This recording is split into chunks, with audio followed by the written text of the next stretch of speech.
نہ کوئی غم کرو نہ خوف، خوشیاں مناؤ جنت کی جس کا تم سے وعدہ کیا گیا تھا۔ اللہ کی ربوبیت پر اطمینان جب انسان کو ہو جاتا، میرا رب اللہ ہے، ربی اللہ، انسان کے لیے نہ کوئی کھٹکا، نہ کوئی خطرہ، نہ کوئی خوف، نہ کوئی حزن۔ جو کچھ ہو رہا ہے کس کے اذن سے ہو رہا ہے؟ اللہ کے اذن سے۔ اللہ کے اذن کے بغیر پتہ تک نہیں ہلتا۔ یہ کوئی اندھا بہرا مادہ نہیں ہے جس سے مجھے کوئی خوف ہو۔ اندھا بھینسا چلا آ رہا ہو اس سے تو ڈرنے کا ہر انسان کو ڈرنا چاہیے، نہ معلوم کس کو ٹکر مار دے۔ لیکن نہیں، اس کائنات کو چلانے والا ایک سمیع و بصیر خدا ہے، وہ جو میرا دوست ہے، میرا ولی ہے۔ اللہ ولی الذین آمنوا یخرجہم من الظلمات الی النور۔ اللہ اہل ایمان کا ولی ہے، ساتھی ہے، پشت پناہ ہے، مددگار ہے، حمایتی ہے۔ بتائیے جسے یقین ہو جائے کہ اللہ میرا مددگار، اللہ میرا محافظ، اللہ میرا پشت پناہ، اللہ میرا حمایتی، اس کے لیے کوئی خوف ہوگا؟ اس سے کوئی ڈر ہوگا؟ میں مثال دیا کرتا ہوں ایک بہت سادہ، پنجاب کے دیہات کی۔ تو بڑا چودھری ہے اور کوئی غریب کسان ہے۔ اس غریب کسان کے جانوروں کو ہر وقت اندیشہ ہوگا چوری کا، کوئی میری بھینس کھول کر نہ لے جائے، کوئی میرا بیل کھول کر نہ لے جائے۔ لیکن جس کے بارے میں یہ سب کو معلوم ہو کہ وہ جو بڑا چودھری ہے وہ اس کا دوست ہے، اس کی بچیا کو کوئی خوف ہوگا؟ اس کی بھینس پر کوئی ہاتھ ڈالے گا؟ اسے کوئی اندیشہ ہوگا؟ نہیں۔ کیوں؟ کہ وہ بڑا چودھری، بڑا اس کا یہاں کا سردار، جاگیردار، سب کو معلوم ہے وہ میرا دوست ہے، کوئی میرے خلاف اقدام نہیں کر سکتا۔ اس دنیا میں یہ چھوٹی سی بات اگر آپ کے دلی اطمینان اور سکون کا باعث بن سکتی ہے تو ذرا تصور کیجئے۔ میں لفظ تصور استعمال کروں گا صرف اس لیے کہ اس کا ہم جس کو کہتے ہیں ادراک اور شعور کر نہیں سکتے، اگر کے ساتھ کر سکتے۔ اگر یقین ہو کہ اللہ میرا مددگار اور یقین ہو کہ اللہ ہر آن میرے ساتھ ہے، پھر کوئی خوف؟ کس کا خوف؟ کوئی شے اللہ سے بالا تر ہے؟ کوئی قوت اس سے زیادہ طاقتور ہے؟ کوئی اس کے ارادے کو بدلنے والا ہے؟ کوئی اس کی مشیت کے آڑے آنے والا ہے؟ یہی بات ہے جو حضور نے فرمائی۔ یہ ایمان کا حاصل ہے لب لباب، کہ دیکھو اچھی طرح اس بات کو ذہن نشین کر لو، اگر تمام انسان مل کر تمہیں کوئی نقصان پہنچانا چاہے نہیں پہنچا سکتے مگر جو کچھ اللہ نے لکھ دیا ہو، اور تمام انسان مل کر تمہیں کوئی نفع پہنچانا چاہے نہیں پہنچا سکتے مگر وہ شے جو اللہ نے طے کر دیا۔ آپ پھر میں کہوں گا ذرا طاری کیجئے، اسے فرض کیجئے، اسے سوچئے۔ اگر اس حدیث پر ہمارا دل ٹھکا ہوا ہو تو کسی سے ڈر ہوگا؟ یہ مجھے نقصان نہ پہنچا دے، یہ میری رپورٹ خراب نہ کر دے، یہ میری انکریمنٹ نہ رکوا دے، یہ میرا یہ نہ بگاڑ دے، یہ میرے یہ نقصان نہ پہنچا دے۔ اس کا ڈر، اس کا ڈر، اس کا خوف، اس کی خوشامد، اس کے لیے جا کر طرح طرح سے اپنی عزت نفس کو ذلیل کروانا اس کے سامنے، یہ سب کچھ کیوں کرتا ہے انسان؟ جب سمجھتا ہے کہ اس کے ہاتھ میں میرا کوئی نفع ہے، اس کے ہاتھ میں میرے لیے کوئی ضرر ہے، یہ مجھے کوئی غضب پہنچا سکتا ہے، یہ مجھے کوئی نقصان پہنچا سکتا ہے، یہ میرا کوئی کام بنا سکتا ہے، یہ میری کوئی ضرورت پوری کر سکتا ہے، اسی کا نام شرک ہے۔ جہاں آپ نے یہ سمجھا کہ غیر اللہ کے اندر کوئی طاقت موجود ہے وہی شرک ہے۔ بتوں سے تجھ کو امیدیں، خدا سے نو امیدی، مجھے بتا تو صحیح اور کافری کیا ہے؟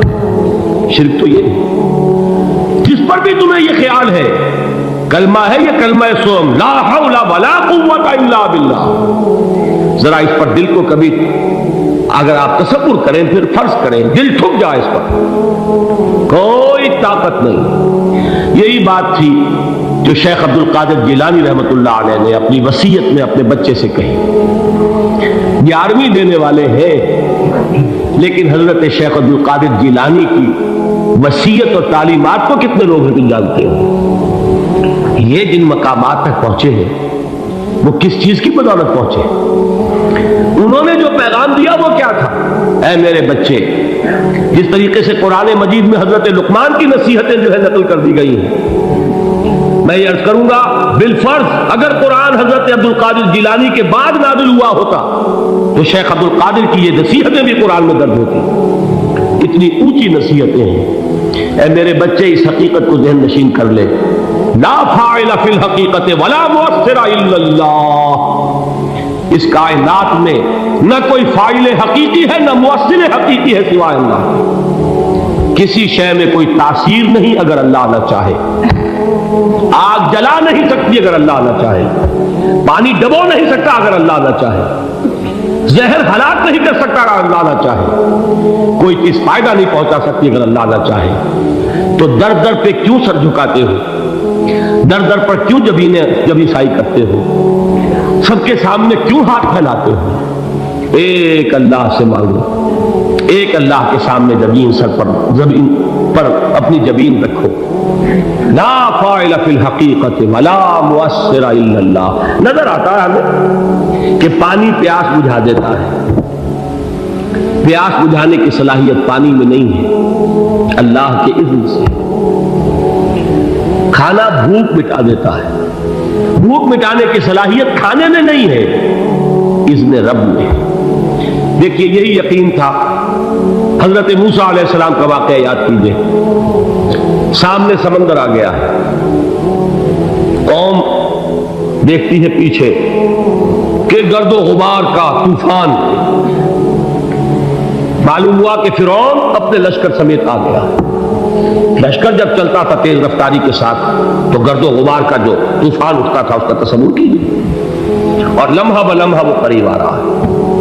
پوری قوم نے کیا کہا؟ اے موسیٰ انا لمدرکون، اے موسیٰ ہم تو پکڑے گئے۔ قرآن مجید میں تو یہاں وہ باتیں نہیں لکھی ہیں، لیکن تورات میں یہ درج ہے کہ بنی اسرائیل جھگڑنے لگے، دست و گریبان ہو گئے موسیٰ کے ساتھ۔ موسیٰ نے یہاں مروایا لا کر، اس سے تو ہم ہی بہتر تھے، وہاں کھانے کو ملتا تھا، زندگی تو تھی، بیگار ہم کر رہے تھے، موت تو نہیں تھی۔ اب جو کچھ ہوگا اس کا تصور کرو، جس طریقے سے ہمارے ٹکڑے اڑائے جائیں گے۔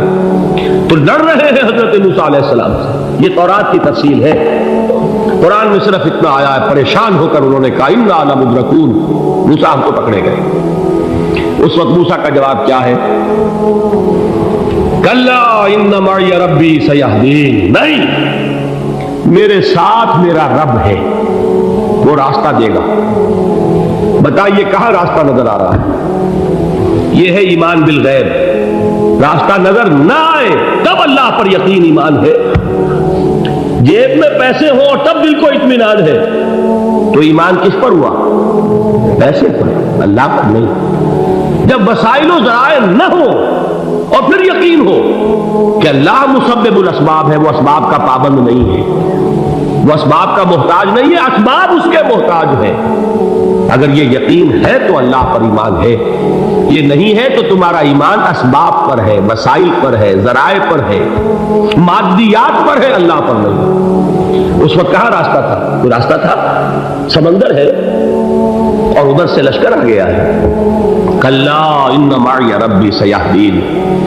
اب دیکھیے ایمان کہہ دینا آسان ہے، ہوا معکم اینما کنتم، جہاں کہیں بھی تم ہوتے ہو اللہ تمہارے ساتھ ہوتا ہے، لیکن اس کا یقین قائم ہو جائے تو زمین و آسمان کا فرق واقع ہو جائے۔ یہی بات ہوئی حضور کے ساتھ۔ غار ہے، چھپے ہوئے ہیں محمد رسول اللہ اور آپ کے وہ یار غار ابو بکر صدیق رضی اللہ تعالی عنہ۔ اقبال نے حضرت ابو بکر کی شان میں چند اشعار کہیں صرف، لیکن واقعہ یہ ہے کہ بھاری بھاری نظموں پر اور قصیدوں پر بھاری، طویل ترین نظمیں اور قصیدے ہوں ان پر بھاری۔ ہمتیں ابو بکر کی ہمت جو ہے، کشت ملت را چو اب، جیسے بارش سے کھیتی اپجتی ہے ابو بکر کی ہمت اور عزیمت اس امت کو اسی طرح سینچنے والی ہے. ثانیے اسلام و غار و بدر و قبر، وہ دوسرے تھے اسلام میں، دوسرے. پہلے کون تھے؟ انا اول المومنین، حضور فرماتے ہیں سب سے پہلا ایمان لانے والا میں. دوسرے ابو بکر. ویسے ہمارے ہاں یہ چلتا ہے اختلاف، حضرت علی پہلے ہیں کہ حضرت ابو بکر پہلے ہیں، لیکن اس میں بڑی خوبصورت تطبیق قائم کی ہے علماء نے، اور بہت صحیح ہے. 4 کے بارے میں فیصلہ ہی مت کرو کہ کون پہلے. ان کی ایک عجیب تقسیم کر دی ہے. آزاد مردوں میں، بالغ مردوں میں سب سے پہلے ابو بکر، بچوں میں سب سے پہلے علی، خواتین میں سب سے پہلے خدیجہ، اور غلاموں میں سب سے پہلے زید بن حارثہ. بڑی پیاری تقسیم ہے، یہ چاروں ہی پہلے ہیں، ہر ایک کے لیے اولیت ہے. اور واقعہ یہ ہے کہ اگر زمانی اعتبار سے تعین ہوگا تو پہلے خدیجۃ الکبریٰ آئیں گی رضی اللہ تعالی عنہ. کسی اور سے بات کرنے کی نوبت بعد میں آ سکتی ہے، پہلے تو اہلیہ محترمہ سے بات ہوئی. آتے ہی پہلی وحی ہوئی ہے، ابھی تبلیغ کا حکم نہیں تھا. کس کو بتایا واقعہ؟ ابھی اپنی نبوت کی تبلیغ کا تو حکم ہی نہیں آیا. واقعہ کس کا ہے؟ وہ خدیجہ کا ہے. جب کہا ہے کہ خشیت علی نفسی، مجھے اپنی جان کا اندیشہ ہے، تو کیا جواب دیا خدیجہ نے رضی اللہ تعالی عنہا؟ وہ صدیقۃ الکبریٰ ہے. صدیقات جو ہے خواتین، ان میں چوٹی پر خدیجۃ الکبریٰ ہے رضی اللہ تعالی عنہا. اور صدیق جو مرد ہیں ان میں صدیق اکبر ہے ابو بکر صدیق رضی اللہ تعالی عنہ. لیکن صدیقات میں چوٹی پر. جب حضور نے فرمایا خشیت علی نفسی، کیا فرمایا، کیا عرض کیا، کیسے تسلی دی؟ نہیں، اللہ آپ کو ضائع نہیں کرے گا. آپ غریبوں کے ہمدرد ہیں، آپ مساکین کے تکالیف رفع کرنے والے ہیں، آپ بیواؤں کی سرپرستی کرتے ہیں، آپ مسافروں کی خدمت کرتے ہیں. اللہ آپ کو ضائع نہیں کرے گا. یہ یقین ہے اس خاتون کے اندر. خیر وہ ایک علیحدہ بات ہو جائے گی. میرے دل پر حضرت خدیجہ رضی اللہ تعالیٰ عنہ کی شخصیت کا بڑا گہرا نقش ہے، جو وہ کوئی اور ہی وقت اور موقع ہوا تو بیان ہوگا. بہرحال اقبال نے ایک مصرے میں جو 4 اولیتیں جمع کر دی ہیں، ہمتیں کشت امت را چو ابر، ثانی اسلام و غار و بدر و قبر. اسلام میں حضور کے بعد پہلے کون؟ ابو بکر. غار میں حضور کے ساتھ کون؟ ابو بکر. بدر کی رات اللہ کا رسول سر بسجود، وہ جھاڑ، وہ گھاس پھوس کی جو جھوپڑی بنائی گئی تھی، اور وہاں تلوار ننگی لے کر پہرا دینے والا کون؟ ابو بکر. اور اس حجرہ عائشہ میں محمد کے بعد سب سے پہلے دفن ہونے والا کون؟ ابو بکر رضی اللہ تعالی عنہ صلی اللہ علیہ وسلم. وہ جو معاملہ میں سنا رہا تھا غار ثور کا، حضرت ابو بکر بھی حضور کے خیال سے لرز گئے ہیں. آپ کو یاد ہوگا کہ جا کر پہلے تمام جتنے سوراخ تھے انہیں بند کیا ہے. ایک سوراخ رہ گیا تھا جس کو بند کرنے کے لیے کوئی کپڑا نہیں تھا، وہاں اپنی ایڑی رکھی ہے. تب کہا ہے حضور سے تشریف لائیے، اور اپنے زانو پر حضور کو لٹایا ہے، اور وہاں کسی موذی جانور نے کاٹا ہے. حضور کی آنکھ لگ گئی تھی اس وقت. اس بل کے اندر جو بھی بچھو ہے کیا ہے واللہ عالم، اس نے کاٹا ہے. اس کی تکلیف کی وجہ سے ابو بکر کی آنکھوں سے آنسو ٹپک گئے. حضور کے چہرے مبارک پر پڑے ہیں تو حضور جاگے ہیں، معاملہ کیا ہے؟ ایڑی نہیں ہٹائی وہاں سے، مبادا وہ جانور وہاں سے نکل کر محمد الرسول اللہ کو کوئی گزن پہنچا دے. ابو بکر کی ایڑی ہے، جس طرح چاہے کھا لے، ختم کر دے، جان نکل جائے تب کوئی آنچ آئے محمد پر تو آئے، لیکن جیتے جی نہیں. وہ ہے ابو بکر. حضور کے خیال سے اس وقت حضور نے پھر اپنا لعاب دہن لگایا ہے، اور اس سے پھر آپ کی تکلیف ختم ہوئی. جیسے خیبر میں حضرت علی کی آنکھ دکھ رہی تھی اس کو جو شفا حاصل ہوئی ہے وہ بھی حضور کے لعاب دہن سے ہوئی. تو بہرحال اس وقت انہوں نے کہا ہے کہ اے نبی یا رسول اللہ، اگر اس وقت ان میں سے کسی نے غیر ارادی طور پر بھی اپنے قدموں کی طرف جھانک لیا تو پکڑے جائے. کیا جواب تھا اللہ کے رسول کا؟ لا تحزن ان اللہ معنا. اللہ ہمارے ساتھ ہے، کیوں گھبراتے ہو ابو بکر؟ یہ ہے ایمان باللہ، میرا مالک اللہ، میرا رازق اللہ، میرا محافظ اللہ، میرا مددگار اللہ، میرا پشت پناہ اللہ، میرا دوست اللہ.